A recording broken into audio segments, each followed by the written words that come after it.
Hello दोस्तों, स्वागत है आपका पेपर हैकर के यूट्यूब चैनल में। हम करने जा रहे हैं प्रैक्टिस सेट नंबर 8। ठीक है, प्रैक्टिस सेट नंबर 8 का पेपर सेकंड। यहाँ पर कौन सा पेपर हम करने जा रहे हैं? पेपर सेकंड, तर्क शक्ति एवं सामान्य जागरूकता। और इसका कौन सा पेपर है ये? प्रैक्टिस सेट नंबर कौन सा है आपका? प्रैक्टिस सेट हो गया ये 8। ठीक है, प्रैक्टिस सेट नंबर कौन सा हो गया? ये 8। तो 8 नंबर प्रैक्टिस सेट का पेपर सेकंड हम लोग अभी डिस्कस करेंगे। ये 30 प्रैक्टिस सेट की सीरीज आपकी यहाँ पर चल रही है, जिसमें से आपका जो है 7 प्रैक्टिस सेट हम करा चुके हैं, और ये क्या है? 8 प्रैक्टिस सेट आपका हम आज करने वाले हैं। 30 प्रैक्टिस सेट अगर आपको डाउनलोड करने हैं तो आप paperhacker.in पर जाकर डाउनलोड कर सकते हैं। तो यहाँ पर हम चलते हैं बिना देरी करते हुए अपने पहले प्रश्न की ओर। पहला प्रश्न हमारा क्या कह रहा है? कौन एक मुगल सम्राट द्वारा नियुक्त बंगाल का अंतिम गवर्नर था? यहाँ पर हमको क्या बताना है? निम्नलिखित में से कौन एक मुगल सम्राट द्वारा नियुक्त बंगाल का अंतिम गवर्नर था? आपके ऑप्शन हो जाएंगे सरफराज खान, मुर्शीद कुली खां, या अलीवर्दी खां, या सुजाउद्दीन मोहम्मद खान। तो इसका जो सही आंसर है वो है आपका ऑप्शन नंबर बी, मुर्शीद कुली खां। ठीक है, ऑप्शन नंबर बी क्या है इसका? बिल्कुल सही आंसर हो जाएगा।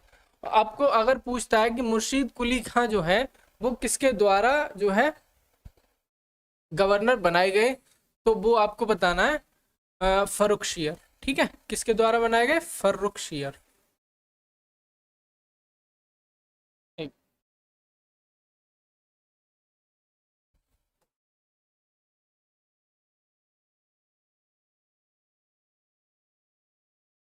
फर्रुखशियर के द्वारा कौन बनाए गए अंतिम गवर्नर?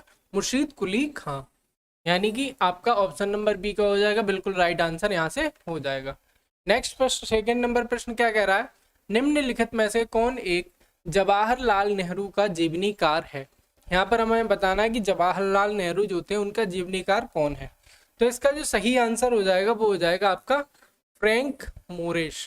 ठीक है, फ्रैंक मोरेश कौन थे? जवाहरलाल नेहरू के जीवनीकार थे। नेक्स्ट प्रश्न हमारा क्या कह रहा है? सोल्टेरो कटक कहाँ पर स्थित है? यहाँ पर आपको बताना है कि सोल्टेरो कटक कटक जो है वो कहाँ पर है। ठीक है, आपके ऑप्शन है स्कैंडिनेवियन उच्च भूमि में, सियाचिन हिमनद में, अलास्का में, या आल्पस पर्वत में। ठीक है, तो इसका जो सही आंसर हो जाएगा हमारा वो हो जाएगा ऑप्शन नंबर बी, सियाचिन हिमनद में। सियाचिन हिमनद में क्या है? सोल्टेरो कटक है। ये कहाँ पर पाया जाता है? काराकोरम के मध्य में पाया जाता है। काराकोरम जो श्रेणी है उसके मध्य में ये पाया जाता है। नेक्स्ट आपका प्रश्न कह रहा है कि किसी राज्य में राष्ट्रपति शासन का तात्पर्य है कि वह राज्य संचालित होता है। किसके द्वारा वो संचालित होता है ये आपको बताना है, अगर राष्ट्रपति शासन लगा हुआ है। ठीक है, तो यहाँ पर जो राष्ट्रपति शासन लगता है वो प्रत्यक्ष रूप में राष्ट्रपति द्वारा लगता है। सॉरी, जो राज्य संचालित किया जाता है वो किसके द्वारा संचालित किया जाता है? प्रत्यक्ष रूप से राष्ट्रपति के द्वारा किया जाता है, या एक काम चलाऊ सरकार द्वारा किया जाता है, या कह रहा है कि राष्ट्रपति द्वारा नामांकित मुख्यमंत्री के द्वारा किया जाता है, या राज्य के राज्यपाल के द्वारा उस राज्य का संचालन किया जाता है। तो डी ऑप्शन हमारा क्या हो जाएगा? बिल्कुल राइट आंसर हो जाएगा। यानी कि जो राष्ट्रपति शासन है उसमें संचालन कौन करता है? राज्य का। राज्य का राज्यपाल उसका संचालन करता है। अब वो पूछेगा कि राष्ट्रपति शासन जो है वो कौन सी आर्टिकल में है। ठीक है, तो हम तीनों आर्टिकल जो है आपत्ति से संबंधित जितने भी आर्टिकल हैं वो सभी समझ लेते हैं। ठीक है, आपातकाल से संबंधित आर्टिकल को हम समझ लेते हैं। एक तो आपका है 352। ठीक है, आर्टिकल नंबर 352। ऐसे ही आपका दूसरा आर्टिकल है 356, और तीसरा आर्टिकल है आपका 360। 360। ठीक है, तो 352 जो है वो कौन सा आर्टिकल है आपका? राष्ट्रपति आपातकाल। ये किससे संबंधित है? सॉरी, ये राष्ट्र के आपातकाल से संबंधित। किससे? राष्ट्रीय आपात। किससे संबंधित है? राष्ट्रीय आपातकाल से।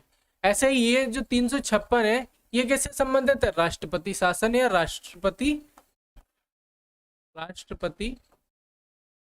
शासन या इसे बोलते हैं राजकीय आपातकाल। ठीक है, इसे बोलते हैं राजकीय आपातकाल।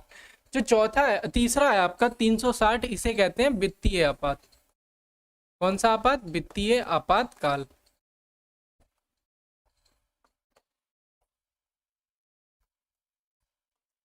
ये जो हमारा राष्ट्रीय आपातकाल है, इसके बारे में आप ध्यान रखेंगे, ये अब तक 3 बार जो है इम्प्लीमेंट किया जा चुका है। इसका कितनी बार? 3 बार इसका इम्प्लीमेंटेशन किया जा चुका है। वहीं पर आप याद रखेंगे कि जो वित्तीय आपातकाल है, इसका अब तक एक बार भी प्रयोग नहीं किया गया है। कितनी बार भी प्रयोग नहीं किया गया है? एक भी बार प्रयोग नहीं किया गया है। पहला जो आर्टिकल है आपका 352, 356, 360, 3 आर्टिकल आपके आपातकाल से जुड़े हुए हैं। 352 आपका राष्ट्रीय आपातकाल से संबंधित है, वैसे ही 356 राष्ट्रपति शासन से और 360 वित्तीय आपातकाल से आपका संबंधित है। नेक्स्ट प्रश्न आपका क्या कह रहा है? नेक्स्ट प्रश्न कह रहा है निम्नलिखित में से कौन सा अंग श्वसन तंत्र का भाग नहीं है? आपको 4 ऑप्शन दिए गए हैं। 4 ऑप्शन में से हमें बताना है कि इनमें से कौन सा अंग जो है श्वसन तंत्र से संबंधित नहीं है, यानी कि जो श्वसन तंत्र का कार्य होता है वह वो कार्य नहीं करता है। तो कौन सा अंग श्वसन तंत्र का काम कार्य नहीं करता है? श्वास प्रणाली भी करता है, फेफड़े भी करते हैं, श्वास नली के द्वारा भी हमारा श्वास का कार्य होता है। यकृत जो है बी ऑप्शन। ठीक है, बी ऑप्शन क्या हो जाएगा आपका? राइट आंसर हो जाएगा। यकृत आपका किसका कार्य करता है? यकृत आपका पाचन तंत्र में आता है। पाचन तंत्र का कार्य यकृत करता है। ठीक है, पाचन तंत्र का कार्य किसके द्वारा होता है? यकृत के द्वारा किया जाता है। नेक्स्ट प्रश्न हमारा क्या कह रहा है? किस ग्रह पर 2 अरब साल पुराना ज्वालामुखी पाया गया है? यहाँ पर आपको बताना है कि कौन सा ग्रह है जिस पर 2 अरब साल पुराना क्या है? ज्वालामुखी पाया गया है। तो यहाँ पर जो डी ऑप्शन हो जाएगा वो क्या हो जाएगा आपका? बिल्कुल सही आंसर हो जाएगा। एक चीज और याद रखेंगे बुध के बारे में। बुध क्या है? सूर्य के सबसे नजदीक ग्रह है। ठीक है, और बुध और शुक्र, ए और सी, ये दोनों आपके, इन दोनों के क्या है? एक भी उपग्रह नहीं है। ठीक है, बुध और शुक्र के क्या है? एक भी उपग्रह नहीं है। कोई उपग्रह, एक भी उपग्रह नहीं है। यहाँ पर आप याद रखेंगे बुध और शुक्र से कि इनका एक भी उपग्रह नहीं है। और मंगल जो है, इस पर 2 अरब साल पुराना ज्वालामुखी पाया गया है। अगला प्रश्न आपका कह रहा है कि सीपीआई में खाद्य और पेय पदार्थों का भारांश कितना है? यहाँ पर हमें बताना है कि सीपीआई जो है उसमें खाद्य और पेय पदार्थों का भारांश कितना है। तो वो हो जाएगा सी आपका 45%, बिल्कुल सही आंसर। ठीक है, 45% आपका बिल्कुल सही आंसर हो जाएगा। ये सीपीआई क्या होता है? सीपीआई होता है आपका, सीपीआई, ठीक है, सीपीआई जो होता है उपभोक्ता मूल्य सूचकांक से कहते हैं। क्या कहते हैं? उपभोक्ता प्राइस इंडेक्स या मूल्य सूचकांक।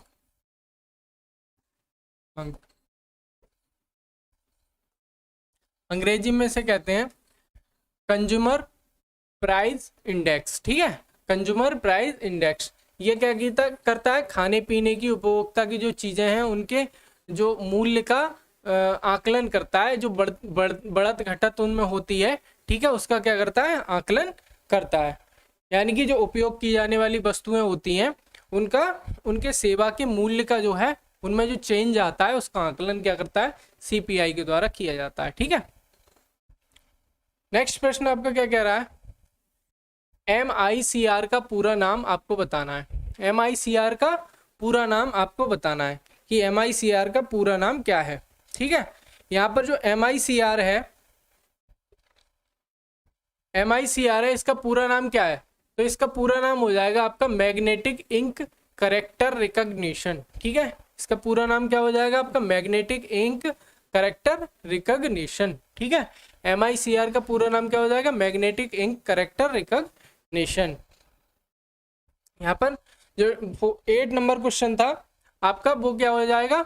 बी ऑप्शन इसका सही हो जाएगा। अगर वो पूछता है कि MICR क्या है तो इसको किस में यूज किया जाता है? ड्राफ्ट या चेक में इसको यूज किया जाता है। ड्राफ्ट या चेक, इनके जल्दी भुगतान में इसका उपयोग किया जाता है MICR का। ठीक है, नेक्स्ट प्रश्न क्या कह रहा है आपका? नेक्स्ट प्रश्न हमारा दिया है मैथ से। यहाँ से हमारा सेक्शन किसका शुरू हो गया, मैथ का सेक्शन शुरू हो गया यहाँ से।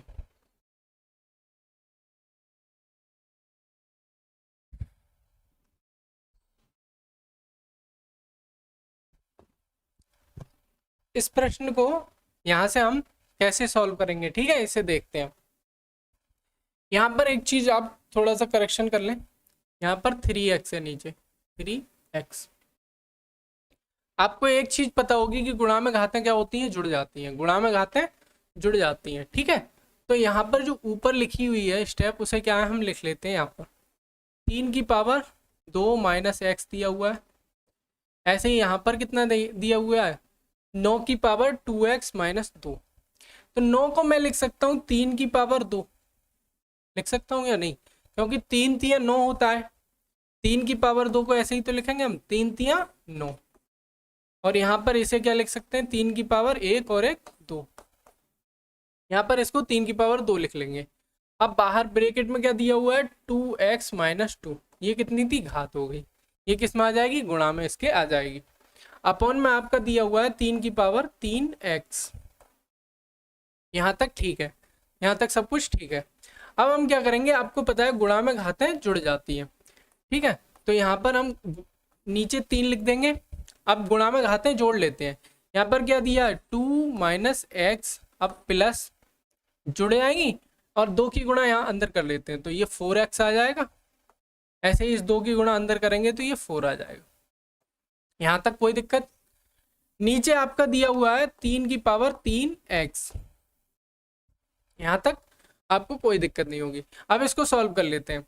ये माइनस के x, ये प्लस के 4x कितने हो जाएंगे, प्लस के 3x। यहाँ से आगे आपका प्लस के 3x। ऐसे ये 2 और ये माइनस के 4, ये कितने हो गए, माइनस के 2। ये कितने हो गए, माइनस के 2। यानी कि यहाँ से जो निकल के आया वो निकल के आया आपका 3x माइनस के 2। अपॉन में आपका 3 की पावर 3x है, तो इसको हमने यहाँ लिख लिया कि 3 की पावर 3x माइनस के 2 अपॉन में 3 की पावर 3x। अब जब आपको पता है नीचे भाग दिया हुआ हो और आधार समान हो, तो जो नीचे की घात है वो भी आके ऊपर क्या हो जाएगी, घट जाएगी।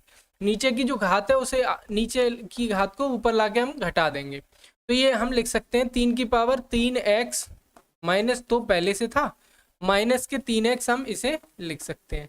अब आपको पता है 3x ये माइनस के प्लस के 3x से कट जाएगा, बचा आपका 3 की पावर माइनस के 2। इसे आप लिख सकते हैं 1/3 की पावर 2, और इसको ही हम लिख सकते हैं 1/9। इसे क्या लिख सकते हैं हम, 1/9। यहाँ से दोबारा समझ लीजिए, हमने क्या किया था, 3 की पावर 2 माइनस एक्स यहाँ पर दिया हुआ है तो उसको ऐसे ही लिखा रहने दिया, और 9 की पावर 2x माइनस 2 दिया है तो 9 को हमने लिख लिया 3 की पावर 2। अब 3 की पावर 2 को लिख के हमने क्या कर दिया, इसमें मल्टीप्लाई कर दिया, और अपॉन में 3 की पावर 3x यहाँ पर दिया हुआ है। 3 की पावर 3x को माइनस करेंगे और इन सबको जोड़ देंगे, तो हमारा क्या प्राप्त हो जाएगा, 3 की power 3x minus 2 minus 3x, 3x से 3x कट जाएगा, माइनस के 2 बचेंगे। जब माइनस घात हो तो उसे नीचे अपॉन में ले जाते हैं और प्लस हो जाती है, फिर अपॉन में ले जाके क्या हो जाती है, वो प्लस हो जाती है। तो 3 की पावर 2 की वैल्यू क्या होती है, 9 होती है आपकी। तो ऑप्शन नंबर ए आपका क्या हो जाएगा, यहाँ से बिल्कुल राइट आंसर हो जाएगा। ऑप्शन नंबर ए हमारा बिल्कुल राइट आंसर हो जाएगा। अगले प्रश्न की ओर चलते हैं। अगला प्रश्न क्या कह रहा है, अगला प्रश्न हमारा कह रहा है 6 आम 4 सेब की कीमत, 6 आम, ठीक है, 6 मैंगो और 4 एप्पल, इनकी कीमत आपको दी है 34 रुपए। ऐसे ही 5 आम 5 मैंगो प्लस 5 एप्पल की कीमत आपको दी है यहाँ से 30 रुपए। अब वो पूछ रहा है आम और मैंगो की कीमत, क्या पूछ रहा है वो, मैंगो बराबर और एप्पल बराबर, आम और सेब, ठीक है, इन दोनों के रेट वो आपसे पूछना चाह रहा है। हम क्या करेंगे, इन दोनों इक्वेशन को सॉल्व कर लेंगे। कैसे करेंगे, देखो इसमें से हम कितना कॉमन ले सकते हैं, यहाँ से भी 2 आ जाएगा, यहाँ से भी 2 आ जाएगा, यहाँ पे भी 2 आ जाएगा, ठीक है। तो पहली वाली इक्वेशन इसे फर्स्ट मान लेते हैं, इसे फर्स्ट इक्वेशन, इसे सेकेंड। फर्स्ट वाली को सॉल्व करते हैं हम, 2 को कॉमन लेते हैं तो ये 3m प्लस 2a बराबर 34 दिया हुआ है। ये 2 से ये कट जाएगा, 17 बार जाएगा। यहाँ से आपका निकल के आ गया 3m + 2a बराबर 17। ऐसे ही यहाँ से मैं 5 कॉमन ले सकता हूँ, दोनों में 5 कॉमन ले सकता हूँ। ठीक है, यहाँ से मैं 5 कॉमन लूँगा तो मैंगो यहाँ पर m बचेगा, यहाँ एप्पल बचेगा, बराबर में 30 दिया है आपका।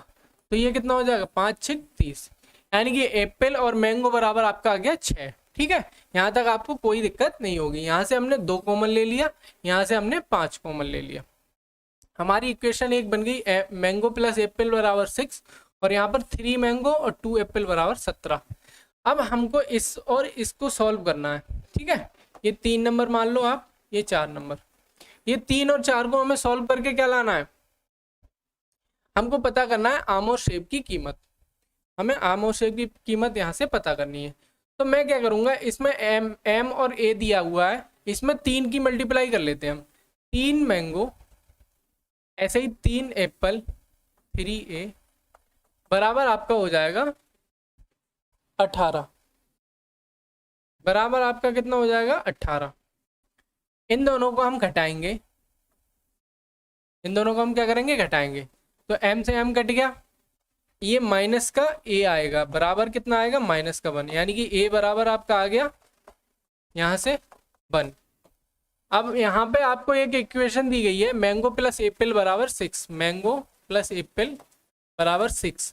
आपको एप्पल बराबर पता है 1, मैंगो + 1 बराबर 6, यानी कि मैंगो बराबर आपका आ गया 5। तो जो सही आंसर आपका आ जाएगा वो हो जाएगा, पहले आम की बतानी है, आम की कितनी थी 1 और एप्पल की कितनी थी 5, 1 और 5, यानी कि डी ऑप्शन आपका क्या हो जाएगा, बिल्कुल राइट आंसर यहाँ पर हो जाएगा। डी ऑप्शन आपका बिल्कुल राइट आंसर हो जाएगा। नेक्स्ट प्रश्न की ओर चलते हैं। नेक्स्ट प्रश्न हमारा कह रहा है, रश्मि और मंजुला, देखो एक कौन थी, रश्मि थी और एक मंजुला थी। वो क्या कर रही है, 30 और 45 दिन में एक कार्य को कर सकती है। कितने दिन में, रश्मि कर सकती है 30 दिन में और मंजुला कर सकती है 45 दिन में। कितने दिन में कर सकती है, 45 दिन में। ठीक है, इन दोनों का हमने क्या किया, एलसीएम ले लिया। एलसीएम कितना आएगा आपका 90, 3 3 9 और 45 दूनी 90। अब यहाँ पे देखो ये कितना काम करेगी, रश्मि जो है वो 3 यूनिट काम करेगी और मंजुला कितना कार्य करेगी, 2 यूनिट काम करेगी। ठीक है, अब वो कह रहे हैं कि मिलकर काम किया, पूरा किया तो उनको कुल 150 रुपये मजदूरी मिली। जो मजदूरी मिली है, ये 3 यूनिट काम किया है एक ने और एक ने 2 यूनिट। कितना यूनिट काम किया है, टोटल 5 यूनिट काम किया है। कितना यूनिट काम किया है, 5 यूनिट। हम इसको रेशियो में मान लेते हैं। ठीक है, तो ये तीन भाग अगर इसने काम किया है तो 2 भाग किसने किया है काम, इसने किया है, मंजुला ने। देखो टोटल काम हो गया 5 यूनिट, मजदूरी मिली 5 यूनिट काम करने की 150 रुपये। 5 यूनिट काम करने की मजदूरी कितनी मिली, 150 रुपये, यानी कि 1 यूनिट की कितनी थी, 30 रुपये। अब वो पूछ रहा है मंजुला की मजदूरी कितनी थी। मंजुला ने 2 यूनिट काम किया, यानी कि उसे 30 से मल्टीप्लाई कर देंगे। ठीक है, 1 यूनिट की वैल्यू कितनी थी, 30। तो हमने क्या किया, 30 की मल्टीप्लाई 2 से कर दी, यानी कि 60 यूनिट काम इसने किया और 3 यूनिट इसने किया है। तो इसे कितना मिलेगा, 30 से मल्टीप्लाई इसकी करेंगे तो 90 रुपये इसे मिलेंगे। यानी कि जितना आपका निकल के आता है भाग, ठीक है, जैसे 3 भाग इसका निकल के आया, 2 भाग इसके निकल के आया। फिर हमने देखा कि 5 यूनिट आपका काम हुआ है, 5 यूनिट काम हुआ है, 5 यूनिट के वो कितने रुपए दे रहा है, 150 रुपये। 150 रुपये 5 यूनिट काम करने के दे रहा है। तो 1 यूनिट के कितने निकल आए आपके, 30। या मान लो 5 कुर्सियां बनाने के कितने रुपए दे रहा है, वो 150 रुपये दे रहा है। तो 1 कुर्सी बनाने के 30 रुपये। अब उन्होंने काम क्या किया है, 3 कुर्सी रश्मि ने बनाई है, 2 कुर्सी मंजुला ने बनाई है। तो 3 कुर्सी के 90 रुपये बने और 2 कुर्सी के 60 रुपये बने, बस बात खत्म। अब वो पूछ रहा है मंजुला की, तो मंजुला की हमें बता देनी है। यहाँ पे मंजुला ने 60 रुपये कमाए थे, 60 रुपये आपके ऑप्शन नंबर ए में दिए गए हैं। ए ऑप्शन आपका क्या हो जाएगा, बिल्कुल राइट आंसर हो जाएगा। नेक्स्ट प्रश्न हमारा है, नेक्स्ट कह रहा है कि एक किताब 12% लाभ पर बेचता है, यदि मैं इसे 18 अधिक पर बेचता तो मुझे 18% लाभ होता, किताब का क्रय मूल्य क्या होगा। इस प्रश्न को हम 2 तरीके से कर सकते हैं।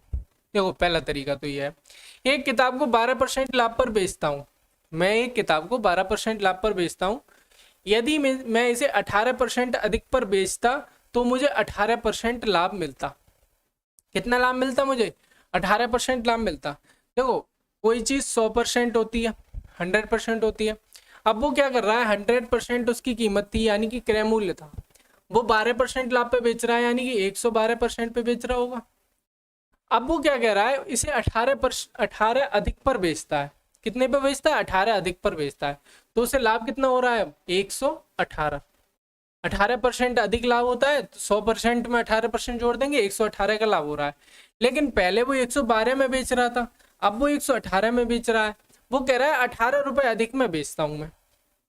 कितने रुपए अधिक में बेच रहा है तब लाभ हो रहा है? 18 रुपए अधिक में। ठीक है, इससे पहले से 18 रुपए अधिक में बेच रहा है। और ये परसेंटेज में कितना अंतर आ रहा है? देखो 12% यहाँ था, 18% यहाँ था, यानी कि 6% का अंतर आ रहा है। तो ये 6% जो है वो बराबर नहीं हो जाएगा 18 के। 6% आपका क्या हो जाएगा? 18 के बराबर हो जाएगा। अब वो क्या पूछ रहा है? किताब का क्रय मूल्य। सीपी हमने 100% माना था, सीपी हमने कितना माना था? 100%। अगर मैं यहाँ से 1% बराबर निकालूं तो 18/6 आ जाएगा, और 100 की मल्टीप्लाई इधर कर दूं और 100 की ही इधर कर दूं तो ये 100% बराबर आ जाएगा। 6×3=18 यानी कि 300 रुपए आपका, 300 रुपए आपका क्या हो जाएगा? बिल्कुल सही आंसर हो जाएगा। यहाँ पर बी ऑप्शन क्या हो जाएगा हमारा? बिल्कुल सही आंसर हो जाएगा। ठीक है, इसे नोट कर लेंगे।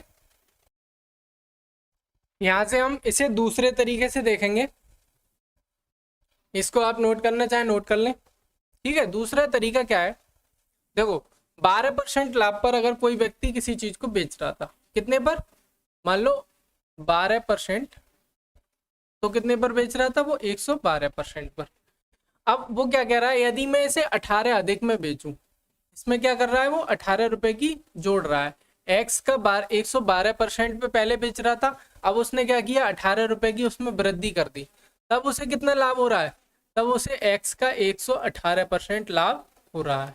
कितना लाभ हो रहा है? एक्स का 118% उसको लाभ हो रहा है। अब हम इसको इधर लाएंगे, इसको इधर ले जाते हैं। ठीक है, तो ये 18 बराबर क्या हो जाएगा आपका?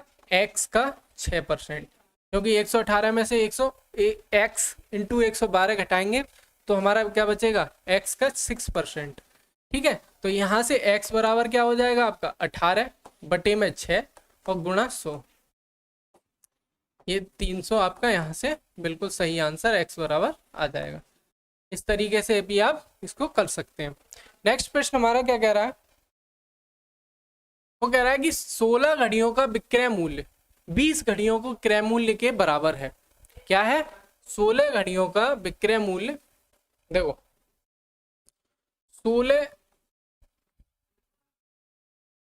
16 घड़ियों का विक्रय मूल्य, सेलिंग प्राइस। ठीक है, 16 घड़ियों का सेलिंग प्राइस किसके बराबर है? 20 घड़ियों के क्रय मूल्य के, 20 घड़ियों के सीपी यानी कि कॉस्ट प्राइस के बराबर है। इस प्रकार से हम इसे लिख लेंगे। ठीक है, अब इसको लिखने के बाद हम क्या करेंगे? सीपी और एसपी यानी कि सेलिंग प्राइस और कॉस्ट प्राइस यानी कि बिक्री मूल्य और लागत मूल्य का रेशियो बना लेते हैं। तो एसपी को इधर ही लिखा रहने दो, अपॉन में क्या लिख लेंगे हम? सीपी बराबर में क्या हो जाएगा हमारा? 20/16। कितना हो जाएगा? 20/16। इस रेशियो को काट लेते हैं, 4 चौक 16, 4 पंजे 20, यानी कि ये आ जाएगा आपका 5/4। अब देखो सीपी यानी कि कॉस्ट प्राइस यानी कि लागत मूल्य कितना है उसका? 4 रुपए, और बेच कितने में रहा है? 5 रुपए पे। कितने में बेच रहा है? 5 रुपए पे। 4 रुपए की कोई चीज थी, लागत मूल्य को नीचे रखते हैं, लाभ कितने का हो रहा है? 1 रुपए का। लाभ को ऊपर रखते हैं, गुणा किससे करेंगे? 100 से। ठीक है, गुणा किससे कर देंगे? 100 से। ये कितना निकल के आ जाएगा आपका? 25%। कितना लाभ हो रहा है? 25% आपका लाभ हो रहा है। ठीक है, 25% हमारा क्या हो रहा है? लाभ यहाँ पर हो रहा है। नेक्स्ट प्रश्न की तरफ चलते हैं। नेक्स्ट प्रश्न क्या कह रहा है? साधारण ब्याज की दर से किसी धन का ब्याज 20 वर्षों में धन से 3 गुना जो है हो जाता है, तो कितने वर्षों में धन से 5 गुना आपका लाभ हो जाएगा? देखो कोई धन था एक्स, एक्स कोई धन था, वो क्या है 20 वर्षों में, कितने वर्षों में 20 वर्षों में कितना हो गया, धन से 3 गुना हो जाता है उसका ब्याज, किसका मूलधन का ब्याज 3 गुना हो गया, यानी कि 3x हो गया। अब वो पूछ रहा है तो कितने वर्षों में धन से 5 गुना हो जाएगा, धन से x से 5x ब्याज हो जाएगा, ब्याज कितना हो जाएगा 5x हो जाएगा। अब देखो 20 वर्षों में 3x बढ़ा, तो 3x कितने समय में 20 वर्षों में, 20 वर्षों में, ठीक है 20 वर्षों में 3x बढ़ा, तो यहां से x बराबर कितना निकल के आ जाएगा 20/3। x कितने समय में बढ़ रहा है 20/3 समय में, ठीक है 20/3 वर्ष में। x की वैल्यू हमें पता चल गई, वो पूछ रहा है 5x, तो यहाँ पर 5 गुना आपको बताना है, 5 गुना 20/3 वर्ष, यहाँ पर लगा देंगे आप 5 क्योंकि यहाँ पर 20/3 वर्ष है आपका है x की वैल्यू। तो यहाँ से आप निकाल लेंगे 5 दूनी 10, 100/3, ठीक है यहाँ से कितना निकाल लेंगे हम 100 इसको यहाँ पे लिख लेते हैं, इसको क्या है यहाँ पे लिख लेते हैं, 5 गुणा 20 कितना हो जाएगा आपका 100/3 वर्ष, यही क्या हो जाएगा आपका बिल्कुल राइट आंसर हो जाएगा।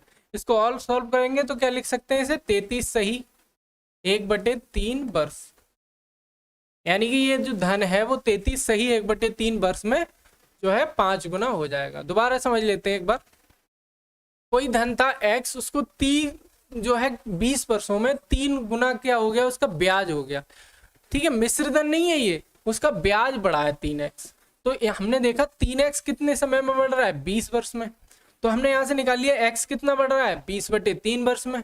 अब यहाँ से वो पूछ रहा है 5x, तो 5x कितने समय में बढ़ेगा 5 गुना 20/3 वर्ष में, ठीक है वही आपका क्या हो जाएगा सही आंसर हो जाएगा। इसको पीआरटी वाले फार्मूले से भी अगर आप निकालना चाहें तो उससे भी ये निकल आएगा, ठीक है। नेक्स्ट प्रश्न की ओर चलते हैं। नेक्स्ट आपका प्रश्न कह रहा है जब किसी मिश्र धातु में तांबे तथा जस्ते का अनुपात 13:7 है, कितना अनुपात दिया है तांबे अनुपात जस्ते का अनुपात 13:7 दिया हुआ है, इस टाइप से अनुपात दिया हुआ है, तो 200 किलोग्राम मिश्र धातु में जस्ते की मात्रा कितनी होगी।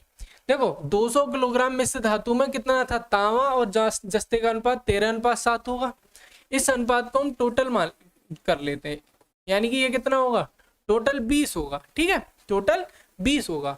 अब वो कितने का कह रहा है 200 किलोग्राम, 200 किलोग्राम का कह रहा है, 200 किलोग्राम को 13:7 अनुपात में ही तो होगी ये मिश्र धातु, ठीक है तो ये टोटल कितनी होगी हमारे हिसाब से 20 अनुपात, ठीक है इनके हिसाब से 200, तो यहाँ से 1 यूनिट की वैल्यू हम निकाल लेंगे, ये कितनी आ जाएगी आपकी 10 किलोग्राम, 1 यूनिट की वैल्यू आपकी आ जाएगी यहाँ से 10 किलोग्राम।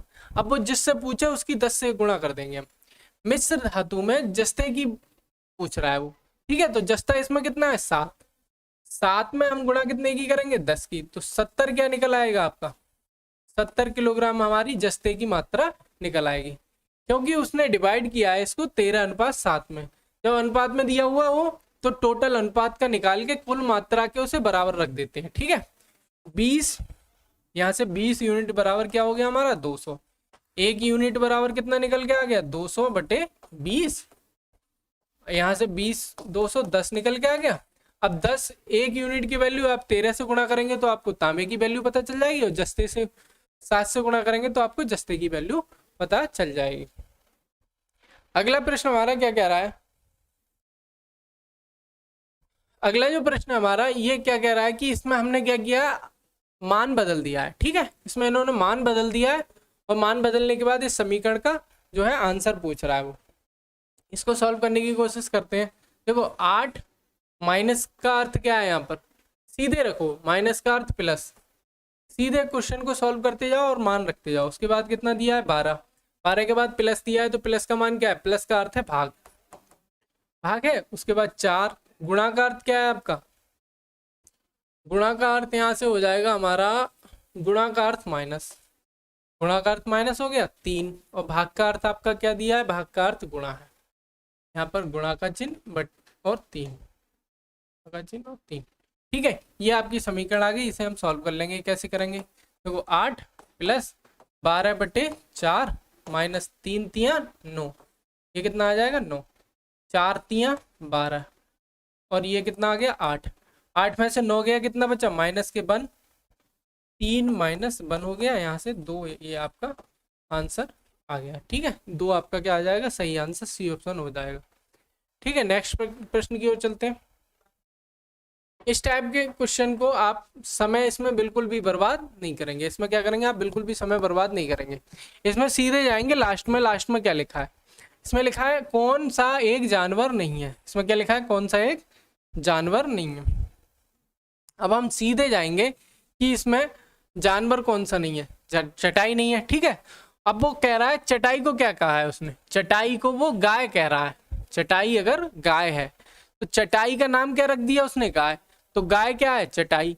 तो चटाई क्या नहीं है, जानवर नहीं है। ठीक है, तो गाय क्या हो जाएगी यहाँ पर, जानवर नहीं होगी।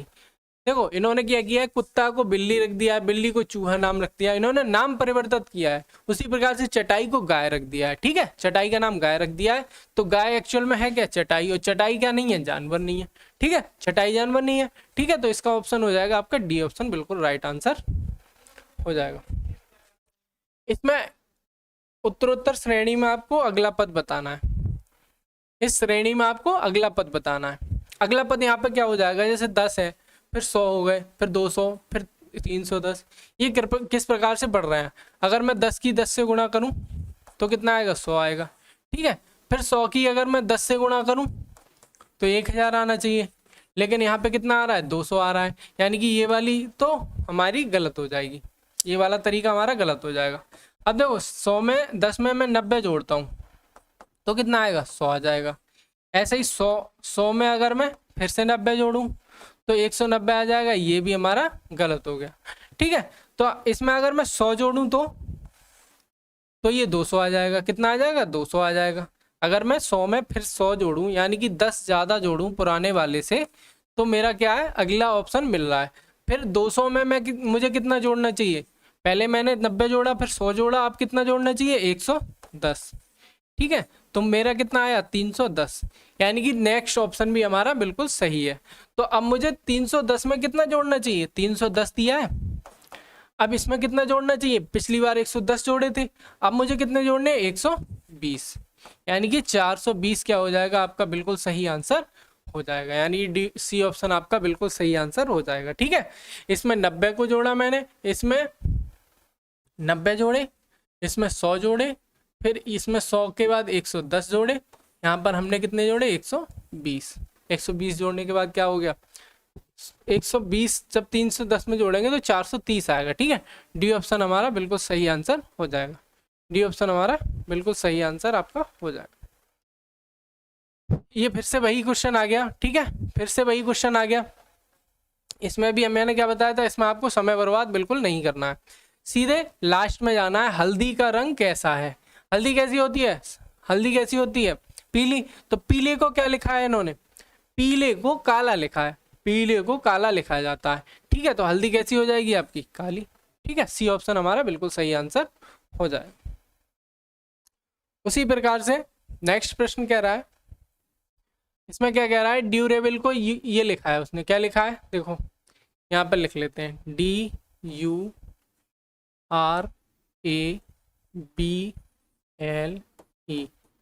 इसको वो लिखता है QTCPDA।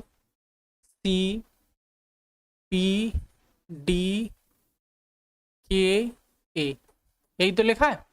तो मैंने क्या कहा था, इनके नाम दे देने हैं हमें।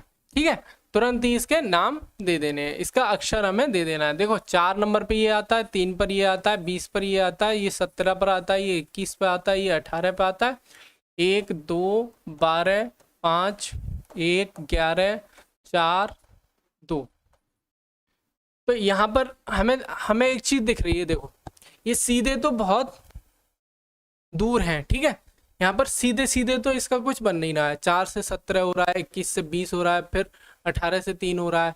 यहाँ पर हमें कुछ समझ में नहीं आ रहा है। लेकिन बीच में आप देखो 1 से +1 हो रहा है, 2 हो रहा है। यहाँ पर इस वाली स्टेप को हम छोड़ देंगे। देखो इस टाइप के जब प्रश्न दिए हुए हों, जब बड़ी बड़ी संख्याएं दी हों, तो हमें एक बार क्रॉस जरूर देखना है। इसका क्रॉस कैसे, अगर 4 4 होते, 8 वर्ड होते, तो आपको बीच में से अलग करके 4 का इधर कर लेना था, 4 को इधर कर लेना था।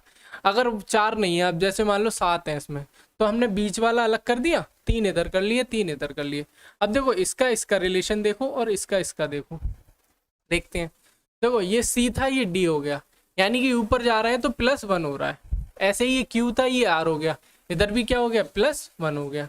और T का U हो गया, यानी कि नीचे से ऊपर की तरफ वो क्या कर रहा है, +1 कर रहा है। इधर भी देख लेते हैं, D का E हो रहा है, A का B हो रहा है, K का L हो रहा है, यानी कि ऊपर की तरफ +1 हो रहा है।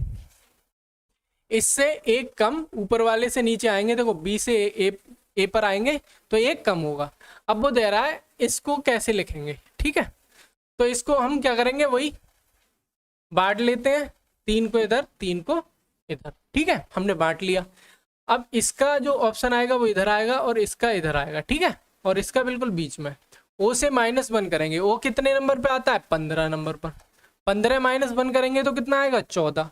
14 पर कितना आता है, 14 पे कितना आता है आपका, O से 14 पे आपका आता है 14 पे N आता है, ठीक है, N आता है आपका 14 पर। ऐसे ही U 21 है, तो U 21 है, 20 पर कौन आता है, T आता है आपका। ऐसे ही यहाँ पर C है, तो यहाँ पर दूसरे नंबर पर B आएगा, ठीक है, B आएगा।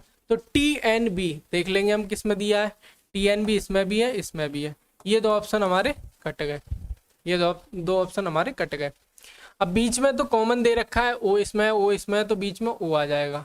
अब देखो इनको देखते हैं, T से 1 कम करोगे आप, कितना आएगा, T से 1 कम करोगे तो 19 आएगा S नंबर। ऐसे ही 22 से 1 कम करोगे, 22 से 1 कम करोगे तो आपका आएगा, 22 25 होता है, 24 नंबर पे X आएगा। और R से 1 कम करोगे तो Q आएगा, X Q S, यानी कि B ऑप्शन हमारा बिल्कुल सही ऑप्शन हो जाएगा। इस तरीके से हमने इसको निकाल लिया, B ऑप्शन हमारा आ गया। अगला प्रश्न कह रहा है, एक पुरुष की ओर संकेत करते हुए रीना ने कहा, ये मेरी दादी की इकलौती संतान का पुत्र है। वह पुरुष रीना से किस प्रकार संबंधित है। देखो एक पुरुष है कोई, उसकी ओर इशारा कर रही है कौन, रीना। एक रीना है, ये एक पुरुष की ओर इशारा कर रही है, ये कोई पुरुष है, ये रीना है, ठीक है। पुरुष की ओर रीना ने इशारा, ये मेरी दादी की इकलौती, रीना की दादी, रीना की दादी की इकलौती संतान। रीना की दादी की इकलौती संतान कौन होगी, रीना के पापा। इकलौती संतान पापा का पुत्र है, यानी कि इनके पुत्र हैं, इनके पापा के पुत्र हैं ये, ठीक है। ये भी इनके पापा के पुत्र हैं, पुत्री हैं, ठीक है। तो ये नेगेटिव, ये पॉजिटिव, ये दोनों कौन होंगे, भाई बहनी तो होंगे। रीना की दादी के इकलौते पुत्र के ये पुत्र हैं, ठीक है। तो ये क्या हो जाएंगे, वह पुरुष रीना से किस प्रकार संबंधित है। आपको बताना है कि वह पुरुष कौन होगा रीना का, वह कौन हो जाएगा, भाई आपका सही आंसर हो जाएगा। अगला प्रश्न कह रहा है, H क्या कह रहा है, H लट्ठा R लट्ठे से पूर्व की ओर है, ठीक है। यहाँ पर हम वही मैप बना लेते हैं, ये उत्तर है, ये दक्षिण है, ये पूर्व है, ये पश्चिम है, ठीक है। H लट्ठा R लट्ठे से पूर्व की ओर है। H जो लट्ठा है वो पूर्व की ओर है, किससे, R लट्ठे से। इसके पूर्व में कौन है, H लट्ठा, यही तो कह रहा है, H लट्ठा R लट्ठे के पूर्व की ओर है, ठीक है, इधर है। तथा D लट्ठे से उत्तर की ओर है, कौन, H वाला लट्ठा। जब मैंने बताया था कोमा लगा हो तो H के बारे में बात हो रही होती है, ठीक है, उससे आगे वाले के बारे में बात हो रही होती है। अब D लट्ठा क्या है, D लट्ठे से उत्तर की ओर कौन है, H वाला लट्ठा, यही तो है, उत्तर की ओर है। लट्ठा D R से किस दिशा में, D जो है ये R से पूछा है किस दिशा में। तो अगर मैं R को यहाँ मान लूं तो D किधर है, इधर, यानी कि पूरब दक्षिण की ओर होगा। R अगर यहाँ पर है, D किधर है, यहाँ पर, तो पूरब और दक्षिण के बीच में आ रहा है, पूरब और दक्षिण, या दक्षिण या पूर्व, ठीक है, दक्षिण पूर्व। D ऑप्शन हमारा क्या हो जाएगा, बिल्कुल राइट आंसर हो जाएगा। नेक्स्ट प्रश्न हमारा क्या कह रहा है, दिए गए विकल्पों में से कौन सा विकल्प निम्नलिखित का सार्थक अर्थ जो है बताता है। यहाँ पर हमें बताना है इनमें से कौन सा सार्थक अर्थ बता रहा है, ठीक है। इस क्वेश्चन को करिए जरा।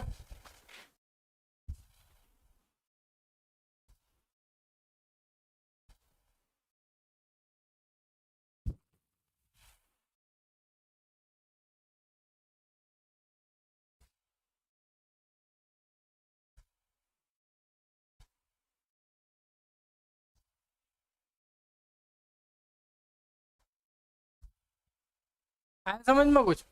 देखिए इसे कैसे करेंगे। एक चाबी है आपके पास, एक दरवाजा है, एक ताला है, एक कक्ष है। यानी कि कक्ष को आपको खोलना है। इस प्रक्रिया को हम शुरू से करते हैं। जैसे मान लो कहीं ताला लगा हुआ है, ठीक है, तो सबसे पहले आपको किसकी जरूरत पड़ेगी? चाबी की। 3 ऑप्शन में आपको सबसे पहले नंबर पे क्या मिल गया? चाबी मिल गई। यानी कि पहला ऑप्शन आपका कट गया। अब चाबी किस में लगाओगे आप? ताले में, यानी कि तीसरा ऑप्शन आपका सही हो जाएगा। इसके बाद ये दोनों ऑप्शन भी आपके कट गए। यानी कि चाबी आपने ताले में लगाई, ताले से क्या खुला? दरवाजा खुला। ठीक है, दरवाजा खुलने के बाद आप किस में चले गए? कक्ष में चले गए। तो सी ऑप्शन क्या हो जाएगा आपका? बिल्कुल सही आंसर हो जाएगा। सी ऑप्शन आपका बिल्कुल सही आंसर हो जाएगा। अगला प्रश्न देखते हैं। इस टाइप के प्रश्न को मैंने सॉल्व करने के लिए आपको एक ट्रिक बताई थी। इन सभी को क्या करेंगे हम? एक बार गिन लेंगे। ठीक है, गिन लेते हैं। 1 2 3 4 5 6 7 8 9 10 11 12 13 14 15 16। ये कितने हैं? 16। ठीक है, अब 16 को हम 4 गुणा 4 के रूप में लिख सकते हैं, और कोई उसमें तो लिख नहीं सकते। इसका मतलब हमें इसको 4 के भागों में तोड़ना है। 1 2 3 4, ऐसे ही 1 2 3 4, 4 के ग्रुप्स में इनको डिवाइड कर लिया हमने। ठीक है, 4 के ग्रुप्स में हमने डिवाइड कर लिया। अब हम क्या करेंगे? अब इनको फिल करने की कोशिश करेंगे। देखो एच जे, इसमें क्या नहीं है? इसमें आई नहीं है, तो यहाँ पे मैंने आई भर दी। इसमें आई है, इसमें जे है, इसमें एच है। लेकिन आपको पता है पहले 2 एच आए, तो इसमें भी क्या आएगा? एच आएगा।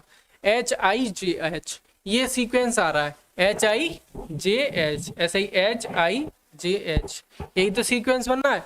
H I J H, H I J H, H I J H, H I J H है सब में। ठीक है, तो हमने क्या क्या भरा? I H I H I H, ये नहीं है। आई एच, ये नहीं भरा। ठीक है, उसके बाद जे भरा, जे। ठीक है, ए ऑप्शन हमारा क्या हो गया? सही आंसर हो गया। ए ऑप्शन हमारा सही आंसर हो जाएगा। नेक्स्ट प्रश्न देखो। पेंच किससे कसा जाता है? पेंच कस से। कील को किससे ठोकते हैं? कील को किससे ठोकेंगे? पॉलिश से, स्टील से, या कील कस से? नहीं, हथौड़े से क्या है? कील को ठोका जाता है। नेक्स्ट प्रश्न आपका क्या कह रहा है? दिए गए विकल्पों में से लुप्त संख्या आपको बतानी है। ठीक है, दिए गए विकल्पों में से आपको लुप्त संख्या बतानी है। तो ज्यादातर आपसे क्या पूछता है यहाँ पर? ज्यादातर आपसे जो पूछ रहा है वो मल्टीप्लाई होकर जो है लगभग आंसर आता है। ठीक है, तो इसमें देखो क्या है, 28 और 27 दिए हैं। जो बड़ी संख्या होती है उस संख्या को हमें लाना होता है, चाहे भाग करके चाहे गुणा करके, कैसे भी जो है हम उसे लाने की कोशिश करते हैं। तो देखो 28 और 27 की जब हम गुणा करेंगे तो हमें कितना मिलेगा? 756। ठीक है, 8 सत्ते 56, 6 आएगा पीछे, यानी कि 756 ही आएगा। वैसे ही 7 गुणा 3 की हम मल्टीप्लाई करेंगे तो 7 3 21, यानी कि 1 आता है लास्ट में, तो 391 क्या आ जाएगा हमारा? बिल्कुल सही आंसर यहाँ पर आ जाएगा। वैसे ही यहाँ पर 6 एकम 6, लास्ट में 6 आएगा, तो 6 वाले ऑप्शन कौन कौन से हैं? 336 और 306। ठीक है, 336 और 306।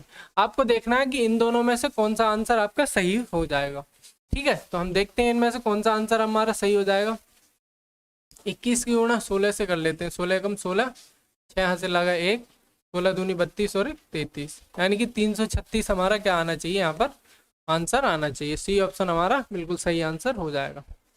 नेक्स्ट प्रश्न क्या कह रहा है? देखो, इसमें आपको विज्ञान, जीव विज्ञान और प्राणी विज्ञान में अंतर जो है संबंध बताना है। देखो, जीव विज्ञान, प्राणी विज्ञान, देखो आपको पता है विज्ञान तो सबसे ऊपर होगी। विज्ञान, ये जो जीव विज्ञान और प्राणी विज्ञान, ये दोनों क्या है? विज्ञान है एक प्रकार से। ठीक है, तो विज्ञान तो दोनों है, यानी कि विज्ञान के अंदर तो ये दोनों आएंगे। विज्ञान के अंदर तो जीव विज्ञान भी आएगी, प्राणी विज्ञान भी आएगी। अब आपको पता है जीव विज्ञान के अंदर क्या आती है? प्राणी विज्ञान। प्राणी विज्ञान किसके अंदर आती है? जीव विज्ञान के। तो यहाँ पर जो ऑप्शन ए हो जाएगा वो यहाँ पर बिल्कुल राइट आंसर हो जाएगा। कैसे? ये विज्ञान के लिए बनेगा अगर,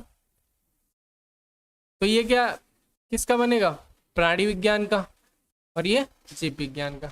ऐसे करके ए ऑप्शन हमारा क्या हो जाएगा? बिल्कुल सही आंसर हो जाएगा। ठीक है, नेक्स्ट प्रश्न क्या कह रहा है? 28 नंबर प्रश्न कह रहा है, 28 नंबर प्रश्न में क्या है? थोड़ी सी त्रुटि है। ठीक है, तो इसको हम स्किप कर देते हैं। नेक्स्ट प्रश्न जो है इसको एक बार देख लो।